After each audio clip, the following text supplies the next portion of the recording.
Hello everyone, my name is Jordan and today I'm going to show you how to make homemade almond paste. To make this, you're going to be using equal parts of powdered sugar to almonds, which is 8 ounces or roughly 227 grams.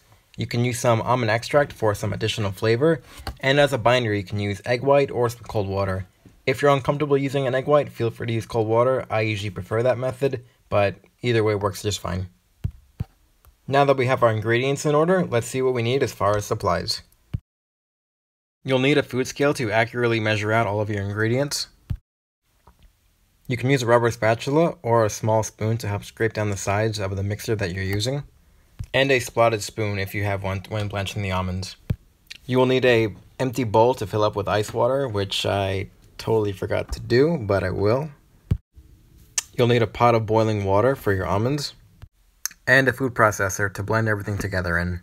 If your almonds are already blanched and grinded, you don't really need this. You can just make it in a standard bowl or a hand mixer or even a stand mixer.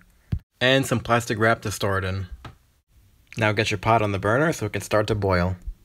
Once your water is boiling, get your almonds ready and just dump them right in. After a minute or two, your almonds should float to the top, and that's when you know they're ready. To make things easier on yourself, just bring over the pot of boiling water to the sink and gently pour all the remaining hot water into the spotted spoon, and you will catch the remaining almonds. And just like that, they're all there. I did forget to include this, but you will need a dry dish towel or some sort of dry towel to use to dry down all the almonds. With your almonds now out of the water, they should feel slightly wrinkly, maybe a little bit slippery. Just give them a good pinch and they should come right out of the shell. You're going to do this for pretty much every single almond in the batch. It's not the most fun thing to do, but it does pay off in the end. The only thing catching my eye right now, to be honest, is my gut is like hanging over the island. That's really bad. I gotta take care of that. Once your almonds are blanched, they should look something like this. And over here we have the almond skins. You can throw them out or give them to your neighbor, give them to your mailman, whatever you want to do. For the final assembly, we're going to take our blanched almonds, open up your lid, put all the almonds in, and we're going to leave it on until it's pretty fine.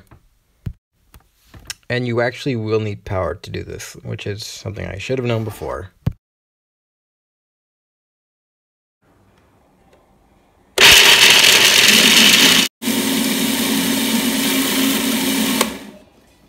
Okay, that looks pretty fine. So now we're going to add our powdered sugar. While editing the video, I did realize that I forgot to record the inclusion of the almond extract and the powdered sugar. Basically, all you need to do is open up the lid, add all the powdered sugar, and add about 1 to 2 teaspoons of almond extract. I like to go for more, but that's just a matter of preference. When adding in your egg white or cold water, you want to make sure that you're using the right amount. Too much of anything will make it too wet, and too little of it will make it too dry. I actually added too much egg white, and mine did not come out as smooth as I wanted it to, and it ended up sticking to the sides. If this does happen to you, do not worry. You can always add a little bit more powdered sugar, and that should act as a binding agent to the rest of it to help it solidify as one piece. I wound up adding an additional 6 to 7 tablespoons of powdered sugar, and as you can see, mine's coming out very nicely.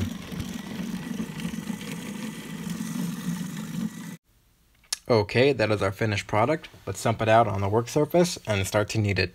Be sure to scrape off any excess almond paste from the blade or from the bowl. If you're going to do this with a rubber spatula, make sure that you don't cut the rubber spatula on the blade, as you can either damage it or get little pieces of rubber in your almond paste, which you don't want to deal with. Now that you have all the remaining pieces, put it all together and form a nice lug. And there you go, that is your homemade almond paste. If yours did not come out exactly like this one did, that is perfectly okay. I personally find it better that when it is smoother, it's easier to work with, especially when you're rolling it out. But if you're using it just to cook with, like in an almond tart or rainbow cookies, then as long as it tastes okay, you should be just fine. Alright, let's give it a quick cut. Ooh, that looks so good. I'm so excited. That's how I like mine. If it's not like that, you know, it's all good. It's just however you make it. But that's just me. If you're not going to be using this right away, I recommend to keep it in plastic wrap. That'll keep it nice and soft for a long time. If you know you're not going to be using it for a really long time, maybe a couple weeks or even a few months, I would definitely put it in a vacuum sealed food saver bag. Put that in your fridge or your freezer. Thank you for watching and I hope you enjoy.